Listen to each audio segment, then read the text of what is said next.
ஒரு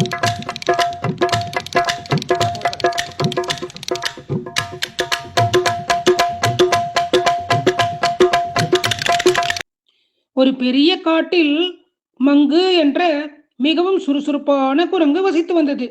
அது தனது நாட்களை மரத்திற்கு மரம் மகிழ்ச்சியுடன் ஆடிக்கொண்டே கழித்தது. விளையாடிக்கொண்டே சத்தமாக சிரித்துக்கொண்டு சந்தோஷமாக இருக்கும். இருப்பினும் மங்குவுக்கு ஒரு கெட்ட பழக்கம் இருந்தது. அது தான் கண்ட உணவை வேறு யாரிடனும் பகிர்ந்து கொள்ளாது.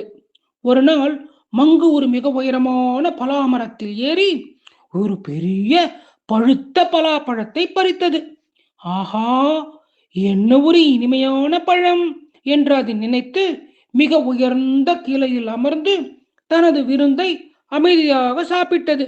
அதே மரத்தின் அடிப்பகுதிக்கு அருகில் ஒரு நாரை ஓய்வெடுத்துக் கொண்டிருந்தது.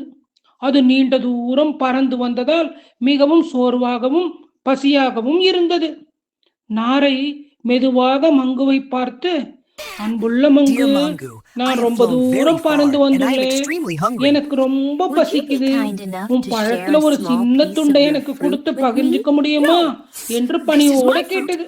அது ஆணவத்துடன், இல்ல, இது ஏன் பழம், நான் உனக்கு எதுவும் கொடுக்க மாட்டேன். பசிச்சா நீ ஏன் உன் உணவை தேடிக்கொள் என்றது. பிறகு பலாப்பழத்தை சாப்பிட்டுக் கொண்டே இருந்தது. முழு பழத்தையும் சாப்பிட்டது.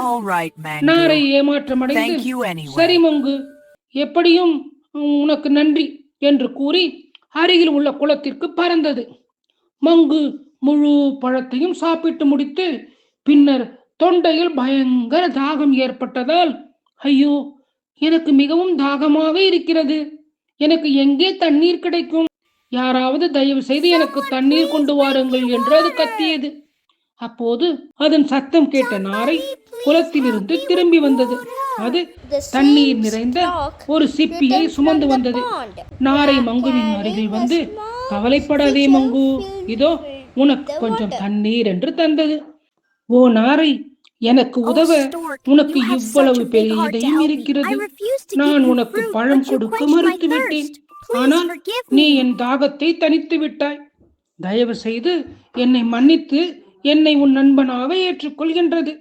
நாரை சிரித்துக் கொண்டே, பரவாயில்லை மங்கு, மற்றவர்களுக்கு உதவுவதுதான் உண்மையான மகிழ்ச்சி என்று கூறிவிட்டு பறந்து சென்றது.